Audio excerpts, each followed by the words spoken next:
Kung wala kang pake sa amin, bakit ka nag-comment? Yun lang, talo, wala to. Masarap kasi sa pakaramdam na yung mga basher yung dati, kinakain nila yung salita nila ngayon kasi sinasabi nila wala naman ang maabot yun. Maganda kasi yung revenge kasi talaga yung success na ipapakita mo sa mga tao hindi na nila sa inyo. Tama yan. Tapos ngayon, kinakain. Sabi nyo, Wala kaming pake kung anong sinasabi. Just turn it into in a positive way. We made songs out of it, and that really helped us. So keep the hit coming. Alam mo yung mga taong kinain din yung mga sinabi nila. Yung mga taong kinapitan ng ampalaya sa katawan. Yung mga taong hate lang ang pakiramdam. Pero simula nung nakinig sila sa SB19, wala na, natrap na sila. Habang patuloy na binabasag ng SB19 ng records, sold out concerts, at global recognition, may isang bagay na hindi mawawala sa paligid nila, ang mga bashers. Kayo po ba yung SB19? Hindi. Sino yung mga banu naman yun eh. Sa bawat achievement, merong mga negative comments. Sa bawat milestone, may mga taong naghihintay ng pagkakamali nila. At minsan, kahit simpleng kilos o salita, nagiging dahilan pa ito ng pambabatikos online. Pero sino ang may gawa nito? Karamihan? Mga Pinoy. Mga Pinoy na kapag nagtagumpay ka, sasabihin nilang, proud to be Filipino. Pero bakit nga ba ganito? Siguro dahil habang mas lumalaki ang pangalan, mas marami ring taong gustong kontrahin ito. May ilan na hindi naniniwala sa talent nila. May ilan na dala ng inggit. May ilan ding sumusunod sa hate trend para sumakay lang sa pangalan nila. Pero ang nakakalungkot, nakakalimutan minsan ng mga taong hindi lang sila idols. Ang SB19, tao din, napapagod, nasasaktan, at apektado rin sa mga salitang ibinabato sa kanila. Hello guys. Good morning. Sa lahat ng mga bashers dyan ng SB19, may meeting tayo today. May meeting tayo today, like right now. Like ngayon. Pag-meetingan natin today is bakit basher pa tayo ng SB19? Okay. If may friend kayo na nag-share ng videos or playlist related sa SB19, pakinggan niyo please. Okay, kasi I used to be a hater of SB19. Hater pa ako nung time ng simula at wakas sa Philippine Arena nila. In fact, I have a very close friend, Shaira, na alam niya talaga na basher ako ng SB19, pero inoffer pa din niya sa akin na manood ng simula at wakas ng sa Philippine Arena. Kasi gusto niya na makilala ko and malaman ko kung ano o sino yun si SB19.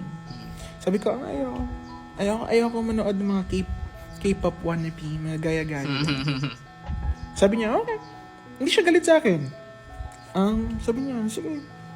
Pero, along the way, after that, nung nag-world tour na sila, after nung day 2, tapos nag-world tour na sila, nagsisend ng videos itong friend ko na to. Hanggang sa fast forward, nagustuhan ko na yung SB19. Pero kahit nung basher pa ako, crush na crush ko na yan si Josh. Alam niyo na.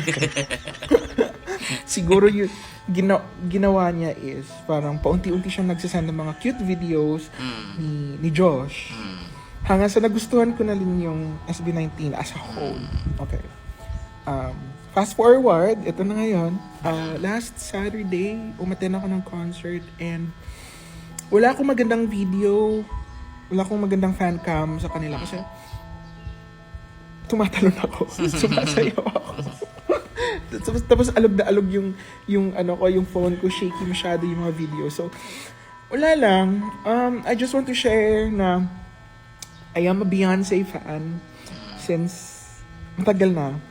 And masasabi ko si Stel yung male version ni Beyonce dito sa Pinas. Kasi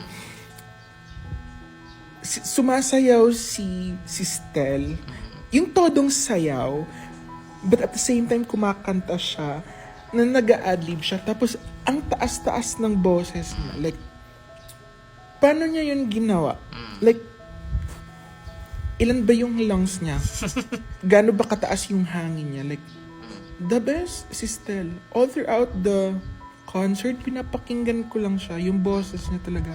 And alam kong sisiw na sisiw lang sa kanya. Pawis na pawis siya. Gusto kong nagpe-pray ako na sana yung hangin pumupunta sa kanya para mawala yung pawis. Pero shit, ang gwapo niya. In fairness. Si Justin, I would say si Justin yung pinaka-low-key na gwapo to the highest level sa kanila. Kasi Wow, every grabe, time na this yung description. camera nag-focus sa kanya, tapos na-flash siya dun sa malaking screen, ang gwapo niya. Like, effortless gwapo to si Justin. Sinasabi ko, wag niyong palakihin yung katawan niya kasi pag yan lumaki yung katawan niya, ay, Diyos ko. Mahuhulog lahat ng panty natin. Ang gwapo ni Justin. Si Ken, isa din to si Ken. I thought si Ken wala to masyadong followers or whatsoever. Pero putang ina, pag lumalabas siya, pina-flash yung screen, yung mukha niya sa screen. Ang dami nagtitilian. And ako, nakaupo ako sa SVIPE. Nakikita ko sila dumadaan dun sa gitna. Kitang-kita ko sila sa harapan, talaga. And I would say si Ken, iba siya sa pictures, sa videos, sa mga phone natin versus sa original. Okay? Yung nakita ko siya in person, ang gwapo niya. Ang gwapo niya. Parang mysterious looking. Medyo suplado yung pagkagwapo niya. Pero gwapo talaga siya. When I say gwapo si Ken. Para yan. Sa gabi, sinagulilan sa'yo. I'm not saying na bias ko siya when it comes to aesthetic. Gusto ko to si Ken ever since. Pero iba siya. Sa lahat yata nila, sa lahat ng mga solo album nila, kay Ken yung album na parang piniplay-play ko. Gusto ko yung style din pala ni Ken sa music. Okay, going back. Ang gwapo ni Ken. Ang gwapo ni Ken talaga. Iba yung kagwapuhan niya. Akala ko maitim si Ken. Like moreno siya. Pero maputi siya in person. Ang gwapo din ni Ken talaga. Shit. Oh my God, I cannot believe I'm a basher before, but right now, hindi pa naman ako solid talaga na 18. I don't consider myself as 18. Follower ako, like, hindi naman casual listener, pero always ko silang pinapakinggan everyday. Ayaw niya aminin. Si Pablo, hindi ako masyado na ni Pablo. Yung boyfriend ko, sabi niya sa akin, si Pablo daw, iba daw yung charisma niya, yung charm niya in person, that like talagang mapapalingan ka. Pero, for me, wala masyado. Kung ano si Pablo nakita ko sa cellphone ko, sa mga videos, yun pa din si Pablo dun sa concert. Parang, okay, yeah, that's Pablo. And, gusto ko si Pablo, yung boses niya, maganda yung boses niya. Yun lang masasabi ko kay Pablo, wala na, hindi ko masyado, siya yung pinaka-least favorite ko na member ng SB19.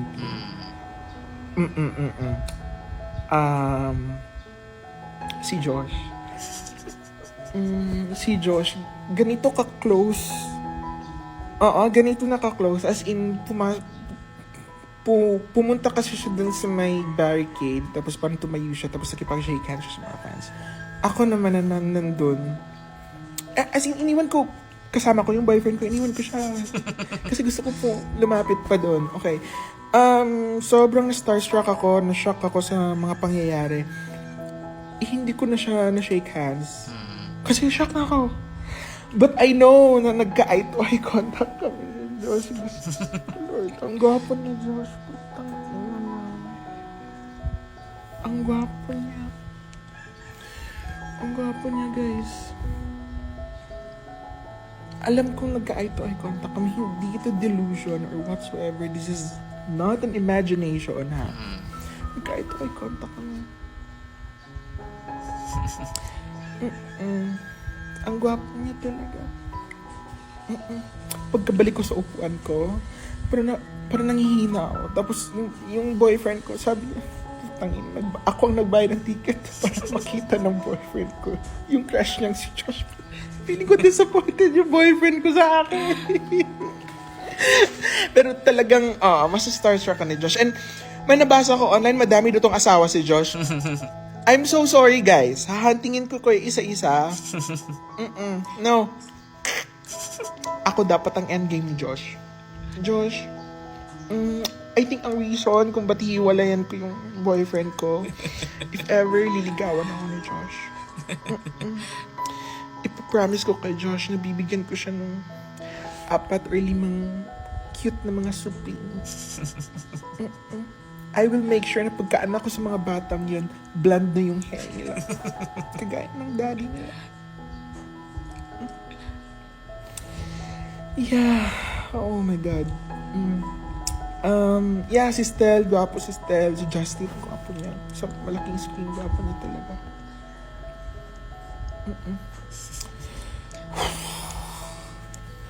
Yeah. So, sa mga bashers dyan, if may friend kayo na nagsisansa ng video, ngayon pakinggan nyo. Give SB19 a chance. Kasi ako, buti nga yung friend ko, hindi siya galit sa akin. Sumuko.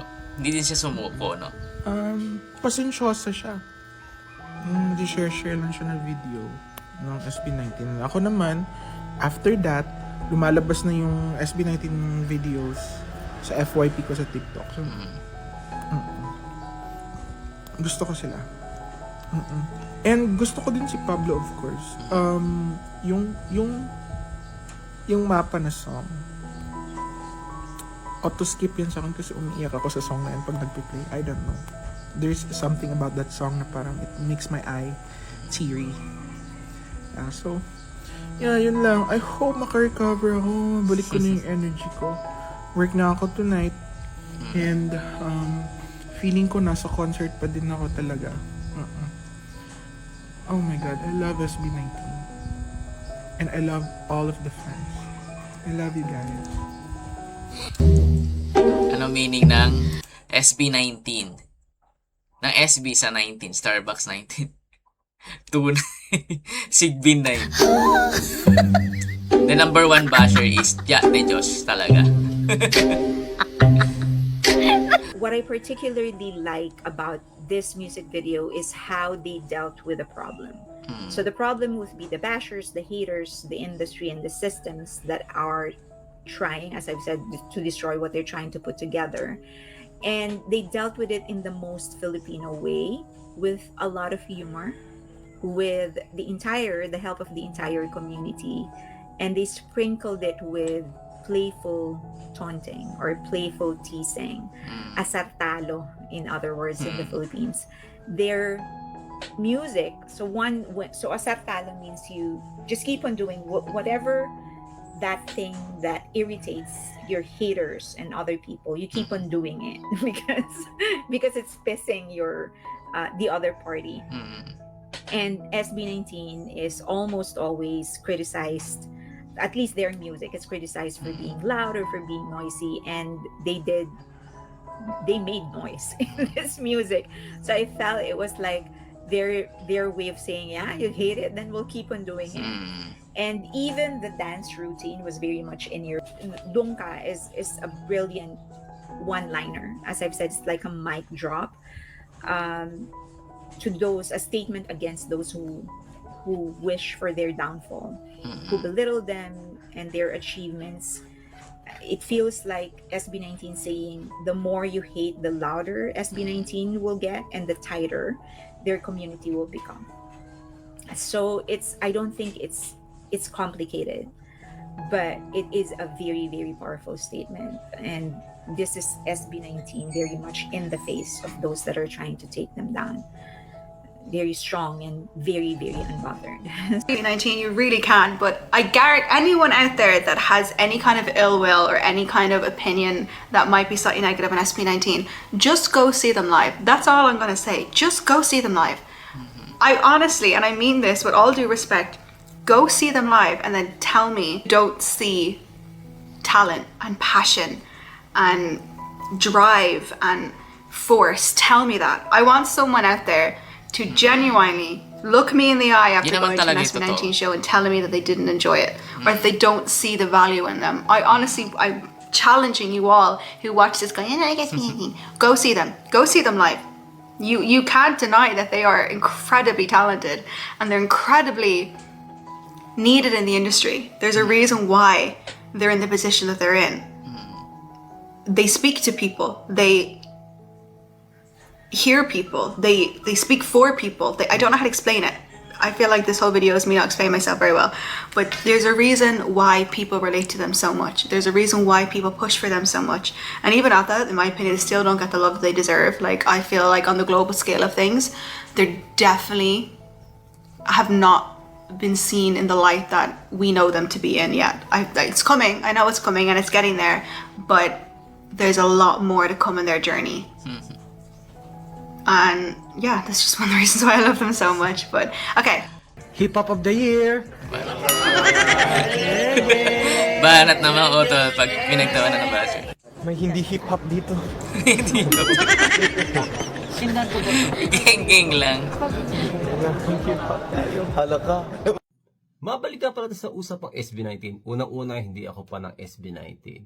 Pero, nung mapanood sila mag-perform sa Taipei Main Station na nakaraang linggo, grabe. Gusto kong bitawan ko na yung camera ko. Kaso hindi pwede dahil ako ngayon nag-cover nung kanilang flash mob. At sa nagsabing Laos, hindi eh. At sa nagsabing puro Pinoy na andon, hindi rin.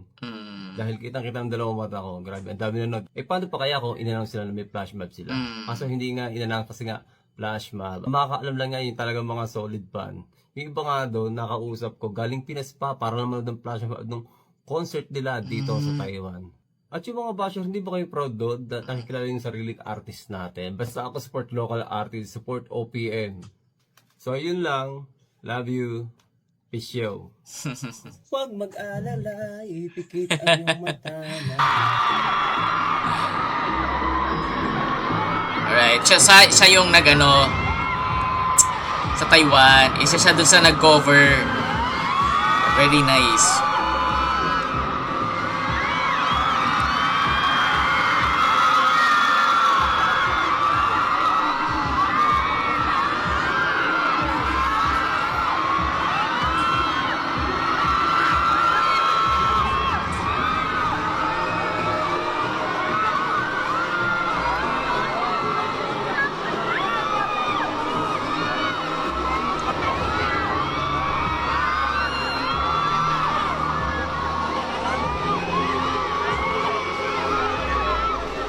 Grabe yung ibang galing pa sa Pilipinas para magpunta dyan for the flash mob. Siyempre, concert na rin.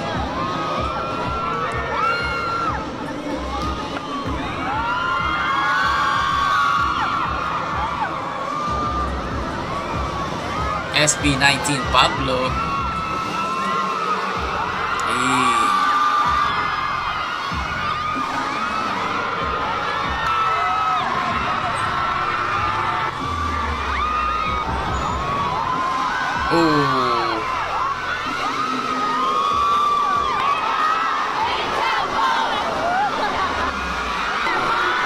Alright, so yun yung TLG Lighthouse Events. So siya yung nag-feature, guys. Hi mga Kaps! Ayan, since 18 wala pa Journey akong hater masyadong noon, ganda fangirl na pang ngayon. kita ninyo ngayong araw na to, ay gusto kong mag-share or magkwento sa inyo ng aking 18 journey. Wow, 18 journey talaga. Oo. Dun sa last video, na-mention ko kasi doon na hater ako ng SB19 before. At ngayon ay naging fangirl na. So, ito talaga yung kwento kung bakit. Ikukwento ko sa inyo kung bakit ako naging 18. During that time, na nanonood ako ng vlog, I think, or interview, some of interviews ng Ben and Ben. And na-mention nila yung boys doon. Ang sabi nila doon, lagi kasi nilang, parang pangalawa o pangatlo ko na din na napanood sa kanila, na lagi nilang name-mention ang SB19.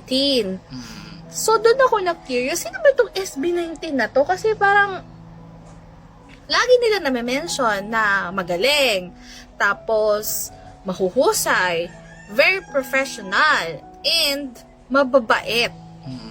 So sabi ko, bihira lang naman yung mga ganong bagay kasi paulit-ulit talaga nila mini-mention yun.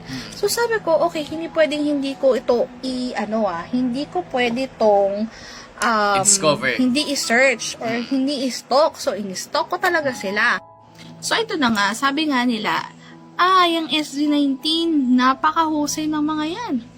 So, ito na nga, pinanood ni ante mo. Panood ko sila, hindi talaga ako totally nagustuhan ko sila. Pero sabi ko, uy, mahuhusay na din naman talaga.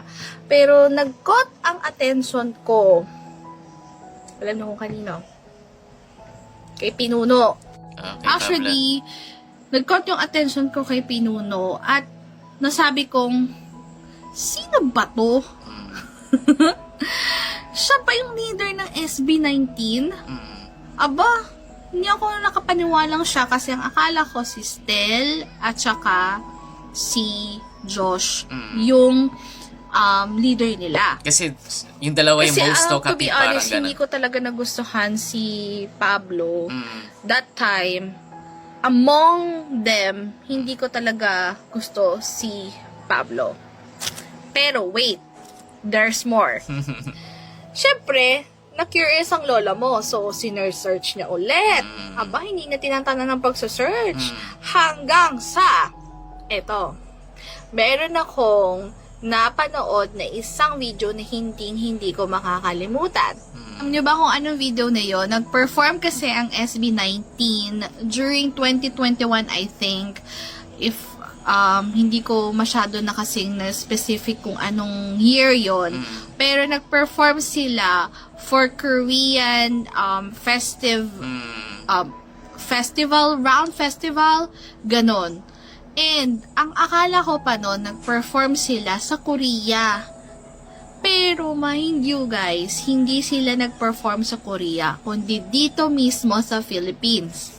And sabi ko pa noon okay, tingnan nga natin kung anong husay nitong mga to. Aba guys, naloka ako. Kasi, itong SB19, halimaw kung halimaw guys, grabe sila as in. Doon talaga nag-caught yung attention ko. Hanggang sa hindi na ako tumigil sa sa kanila, kakanood ng mga videos nila, lahat ng mga old videos nila, pinanood ko right and there, and as in, wala na. Nakuha na nila ako, nahook na talaga ako. Hanggang sa yun, Wyatt era, ang first bias ko si Josh, hanggang naging si Stel, hanggang naging si Ken, at yung kinaiinisan ko na si Pinuno. Pins, pasensya ka na ha. Alam kong, talagang sorry talaga. Pero, ngayon, siya po ang aking ultimate bias hanggang dulo. At si Justin. Hindi lang sa mahusay sila mag-perform at sa crafts na meron sila, ang pinaka nagustuhan ko sa kanila is yung values na matutunan mo sa bawat experiences nila mula noon hanggang ngayon. Hindi biro. Kaya sabi ko nga, yung music na meron sila na na-contribute nila sa puso ng bawat 18 or nakakapakinig, ibang klase. Sobrang proud ako na I can say na from hater to ultimate fangirling na talaga, as in simula nung na pakinggan ko sila, nasuportahan until now, hanggang forever na ito, I am proud to say that I am 18 forever and ever.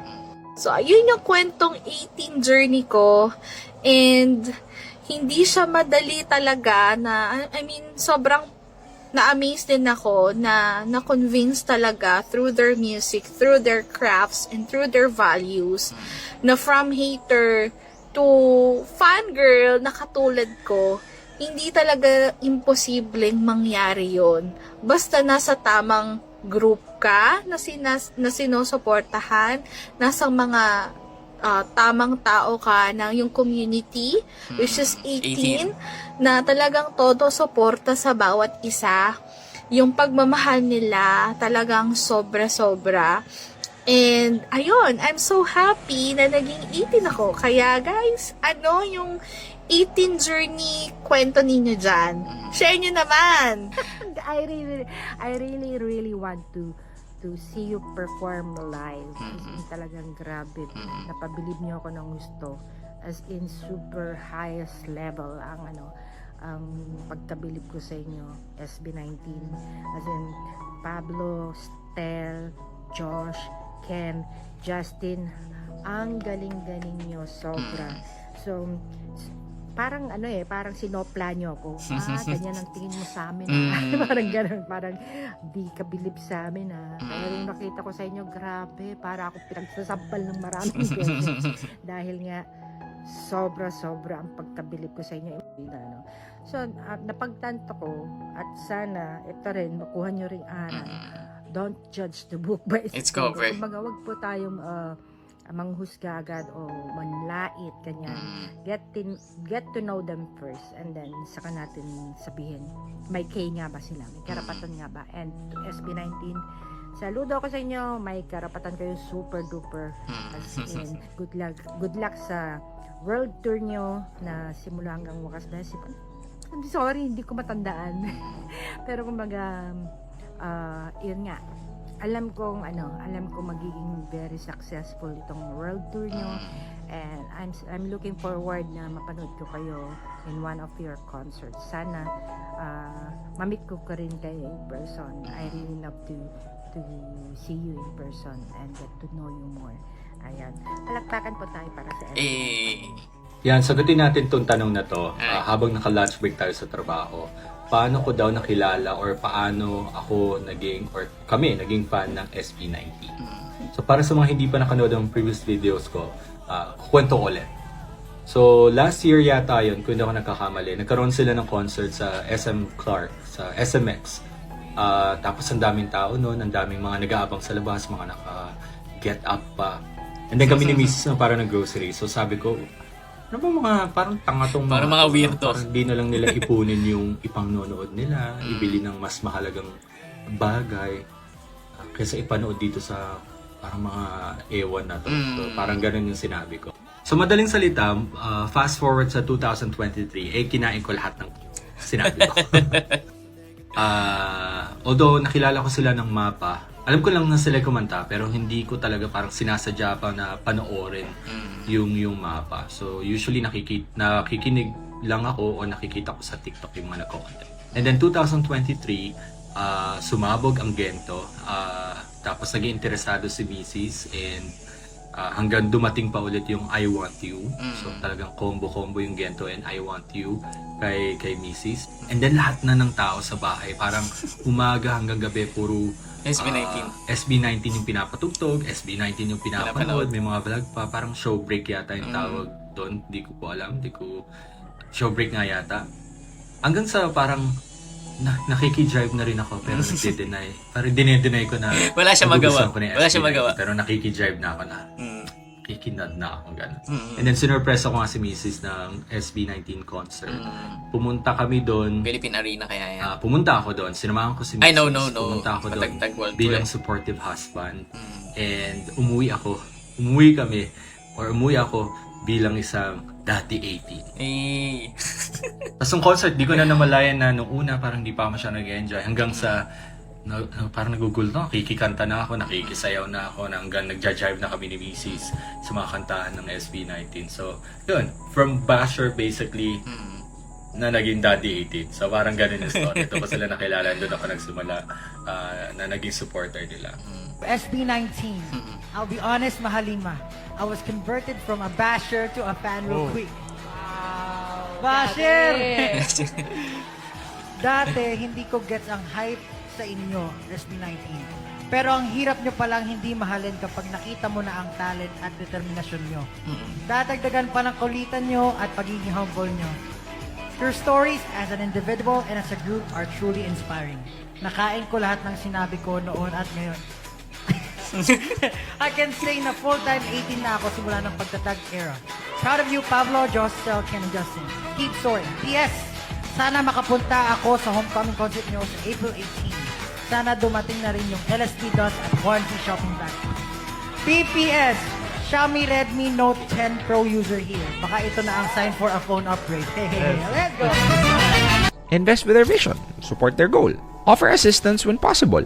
Remember that every artist was once an unknown talent. Sa katunayan, bago sila sumikat, marami din silang naging bashers. Some people even actually call them a try-hard K-pop group. Ang jologs daw tingnan, and honestly, isa ako sa mga taong nagsabi nun before. But see, may mga naniwala sa kanila at sumusuporta na. Sa totoo lang, right now, isa na ako sa superfan ng SB19 because they were able to go through all of those doubts and rise up from that and became great. They are not just a local artist, they are renowned worldwide. Real talk. Aaminin ko, dati akong hater ng SB19. Hindi naman ako fan ng K-pop at ng P-pop before. So imagine niyo yung reaction ko nung nakita ko yung lyrics ng Gento. Sabi ko, bakit ganito?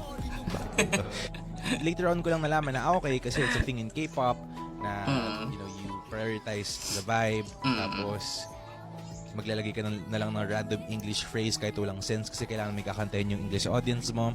So parang nagets ko naman, but I still wasn't convinced. But even if I wasn't convinced, hindi ko madedenay na sa lahat ng graduation na puntahan ko, sa lahat ng reunion na pupuntahan ko, palaging mapa yung tumutugtog. Every once in a while, palaging may nag-trending na SB19 song.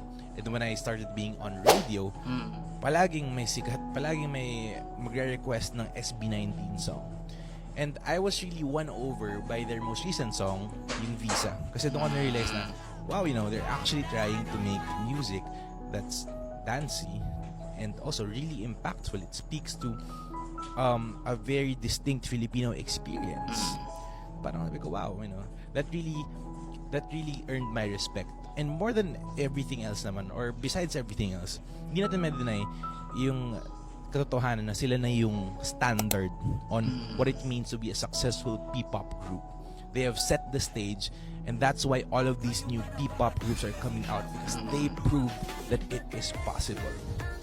So yes, while a lot of us might not get kung bakit ganito yung artistry ng SB19, we have to acknowledge this is greatness we're witnessing. Nagsasayaw sila.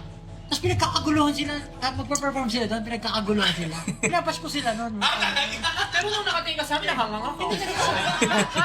Tanim ba kami ng tubig? Yan yung work ko noon. Volunteer siya. Mga guests, mga ganyan. Ano mo ka ng tubig ngayon?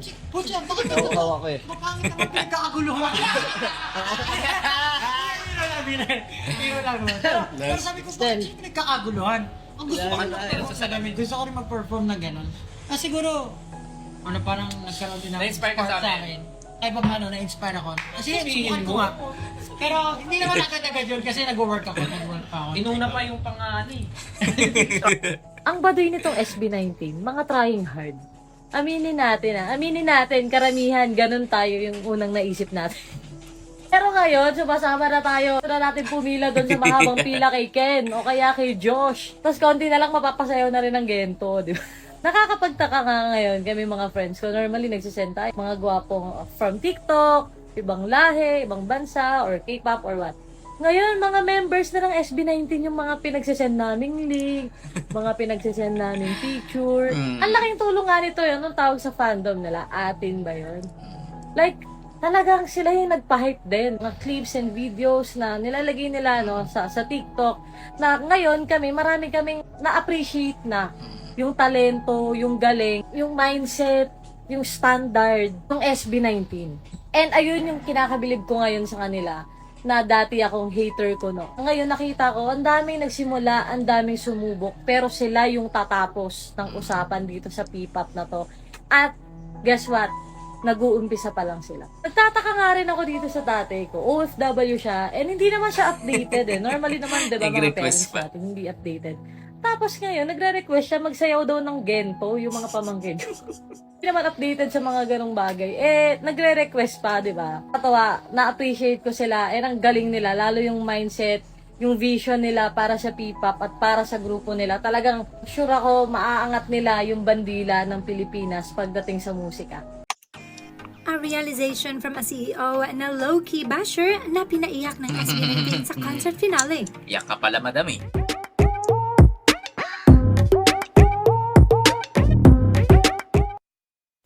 Here's another story of basher turned fan after watching SB19's concert. CEO and coach na labang SB19. We need to start appreciating excellence and hard work. And be part of nation building and global domination. Let's start to support culture. Here's Miss Maria Luisa Hilario's story. She's a CEO, coach, community builder, agency owner, program creator, and musician. Wow. She wrote the SB19 Hangover. Dati akong low-key basher. But last night, a Filipino boy group made me cry in a field with 100,000 other people. Hindi dahil sa nostalgia, hindi dahil trending ang songs nila, it's because of the execution. Let me explain, because most of you scrolling past this aren't 18, and that's exactly why this might be a good read. I'm a CEO, coach, community builder, agency owner, and program creator. But I've been a musician for 10 years. I've been organizing events since college. SB19's Wakas at Simula, the trilogy concert finale, hindi lang siya concert. It was a masterclass in what happens when Filipinos decide to stop apologizing for being Filipino. Here's what I noticed that most fans won't talk about. They opened with fireworks, not just closed, opened. Most concerts I've been to saves the pyro for the finale. SB19 flipped the script and told 100,000 people, we're not building up to a moment, we are the moment. That's a creative decision, that's confidence. The band arrangement was world-class. I know the bassist personally. Shout out Kuya Kex, napakaangas ng areglo. And let me tell you, only top-tier industry players get pulled into arrangements like that. As a musician, I know what it takes to hold that kind of synergy live. The synchronicity between the fireworks, the musicians, and the choreography was not luck. That was hundreds of rehearsal hours you'll never see. They sang live through brutal choreography. For sure. Stable vocals while executing sharp choreo is not something you fake. That's discipline. That's craft. That's waking up early to train when nobody's watching. The audience interaction was genius. Meron AV flashing questions on screen asking the crowd to raise hands.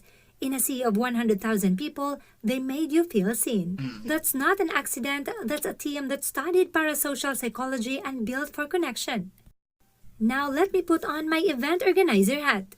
I've run events since college. I know how hard it is to pull off a flawless 500-person event. Now multiply that by 200. The portalets were clean. I know napaka-weird na flex. But if you've ever been to a massive outdoor event in this country, you know going to the bathroom is usually a trauma response. Not here. I walked in without fear. Standards. Free water stations. In April heat. That's not cost-cutting, that's care. The giveaways were thoughtful. Raincoats for the outdoor venue, cooling wipes for the Manila heat, fans. Someone actually thought about the attendees' experience, not just what looks good on social. Clinic tents clearly marked. A team that plans for what could go wrong is a team that respects its audience. And on the way out, a surprise drone show, funded by the fans themselves. That's not production, that's a relationship. That's years of a fandom and an artist loving each other out loud. But here's what actually broke me. I kept thinking about Korea, how they built a cultural empire, K-pop, K-drama, K-beauty, K-food, not because they're more talented than us, but because they committed as a nation. Government, industry, fans, artists, everyone rode in the same direction. And I looked around at 100,018 singing every word, at 5 Filipino men delivering a performance that rivaled anything I've seen from Western or Korean acts, at a production that could headline Coachella. And I realized we already have it. We just don't support it like we should. I have to be honest, dati akong basher. I used to roll my eyes at stan culture. I used to think P-pop was trying too hard. Ini-imagine ko kung paano siya nag-roll ng eyes. Was wrong. What I saw last night was what happens when Filipinos refuse to play small, when they strive for excellence every single time, when they build something bigger than themselves. SB19 didn't just put on a concert, they showed us a standard. And as someone who builds systems, leads teams, and organizes events, I'm taking notes. Every meeting I run, every campaign I launch, every client I serve, I'm raising my own bar because they showed what Strive for Excellence can do. To my fellow Filipino leaders, founders, creatives, operators, we don't need to wait for permission. We don't need to wait for the West to validate us. We just need to stop bashing each other and start building like SB19 builds. Intentional, excellent, every single time. To Pablo, Josh, Stel, Ken, Justin, and the entire team behind Wakas at Simula, salamat! You reminded me what Filipino excellence looks like when we stop shrinking. And to every Filipino reading this, kaya natin to. We just have to actually decide. Tara, tayo na ang susunod. Filipino leaders naman. Mabuhay ang Pilipino. First time attending SB19's concert. So, Nan fan surprised not just by SB19 but by the warmth of 18 fandom.